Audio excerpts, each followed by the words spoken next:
Hey everyone, it's Ian again from Freedom with Writing, and today we're going to be talking about demystifying contracts and invoices.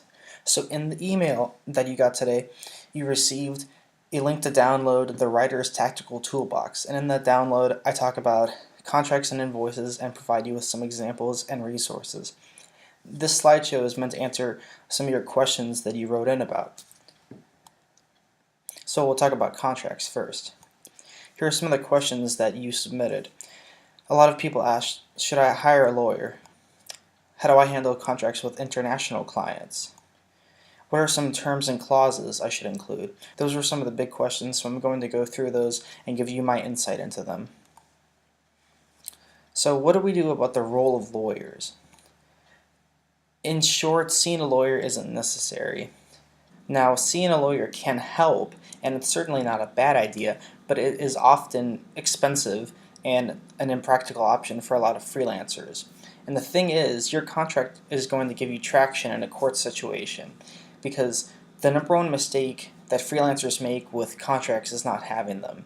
If you just have a contract, if you have any sort of signed agreement with a client, you will automatically have a lot more traction than you would otherwise. And while your contract probably won't be bulletproof, it will still give you a heavy advantage if you ever have to go into some sort of legal situation. If the client disputes you or doesn't pay or something like that, you definitely just want to make the contract and make your clients sign it no matter what. Don't work without a contract, ever. That said, if you're making a ton of money with writing, and I'm talking, high five or low six figures, then a short consultation with a lawyer will probably benefit you. But then again, that takes a while to get to, so that won't be most of you. If you do get to that point, then I would recommend a short one-on-one with a lawyer just to make sure that your documents will uphold themselves in a court of law. International contracts. This is an interesting topic, and it seems that a lot of clients are coming from other countries. A lot of freelancers are based in the United States, but you often will get clients from all over the world, or no matter where you are, even if you're in another country besides the US, you might have a lot of clients from the US, and so there's a lot of international work going on. Now, I do want to say up front that international contracts are more difficult than domestic contracts because there are different laws for each country. With that said, do some research on your client's country and any laws in their country that may apply, and see if you can apply those to your contract. This is both good and bad news. Ultimately, an international legal situation will be difficult to settle, so your contract is just the best way to protect yourself. Personally, I use the same contract for clients in my country, I'm in the US, and for international clients, and I haven't had a problem with that ever. If I did have a problem with an international client, then it would be a mess, and that's going to be the case even if you have an ironclad contract. And ultimately, whenever you're working internationally, it's just going to be tougher because the laws are different, and you don't have as much flexibility as you would if you have a local or domestic client. So keep that in mind, but like I said, I've never had a problem with it, and hopefully you shouldn't either. This is something that I want to mention here, and this is true of clients within your own country too, but it especially applies to international clients. 99% of the time, clients are going to uphold contracts, especially if you threaten legal action. Your clients don't know that your contract is just something you wrote up, you know what I mean? For all they know, you could have consulted with a lawyer and had them personally write it. And clients don't want to get in trouble, they don't want a mess on their hands. So most of the time, and by that I mean the overwhelming majority of the time, they're going to uphold your contract. And if they're not responsive, or if you don't hear from them, then send them an email or give them a call and say, hey, I haven't heard back from you, or you haven't done this, maybe you haven't paid. That's usually what happens, is they don't pay. And say, I'm going to meet with my lawyer and discuss what my options are. And most of the time, and again, the overwhelming majority of the time, that's going to be enough for the client to go, oh, wait a second, we don't need to bring lawyers into this, because they don't want that. And threatening legal action is something I've had to do before, but I haven't had to do it often, and hopefully you shouldn't either. The key really is to get to know your clients, whether they're domestic or international. get to know them with a call or over email or something, and get a sense of what kind of person they are and if they're trustworthy. And usually you'll be able to tell, because the good clients will follow through and answer your questions, but the bad ones will give you short answers, won't really help you out a lot, and those are the kind of clients you want to avoid. So let's talk about some must-have terms and clauses.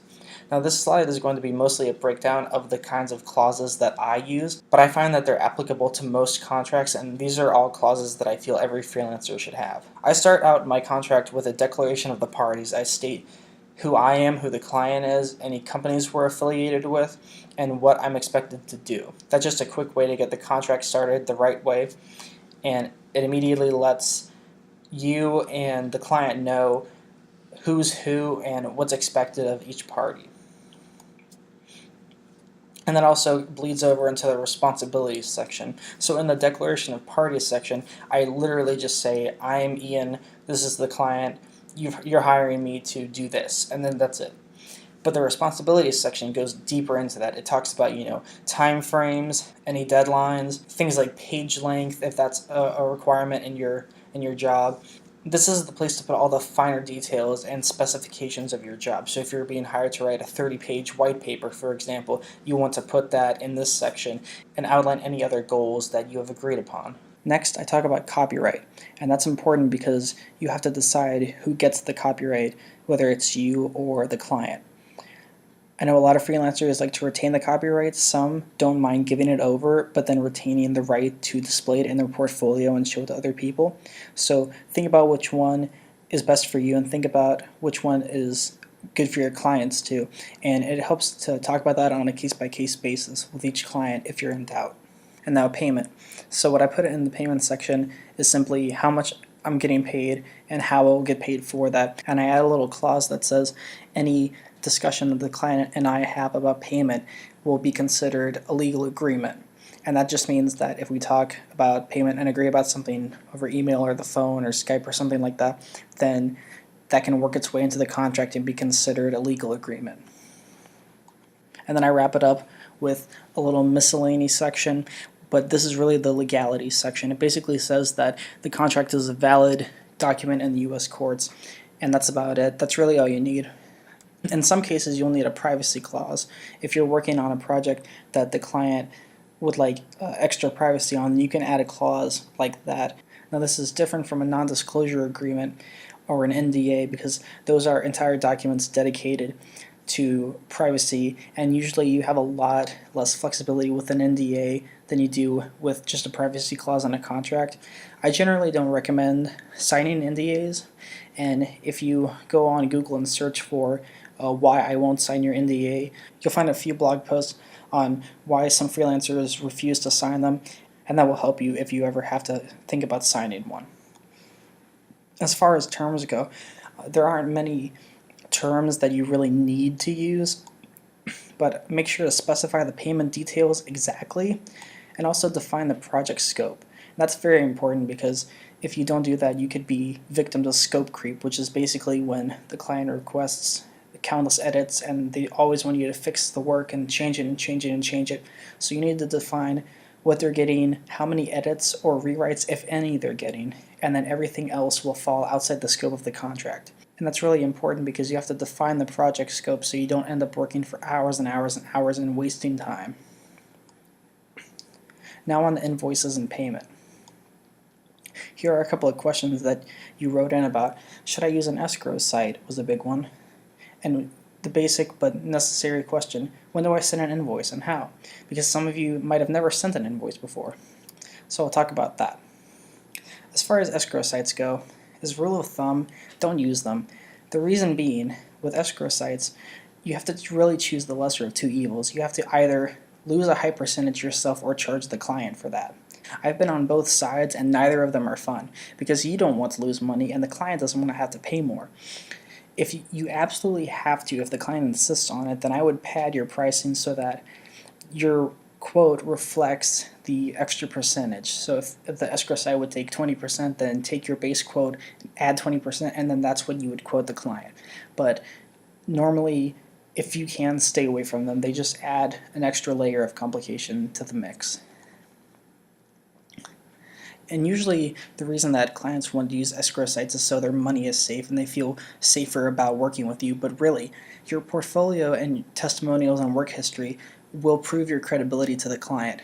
If that's not enough for them, then you probably don't want to be working with them because they don't trust you. And you want to work with clients who trust you to deliver.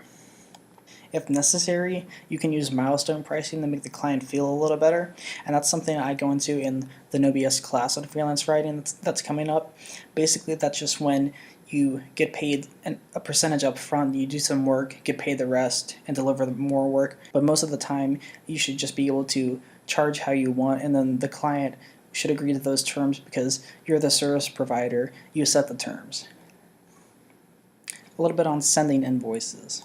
Sending invoices is pretty simple. For private clients, if you're working with somebody one-on-one, an individual, then you just send the invoice directly to them and receive payment before you complete the job.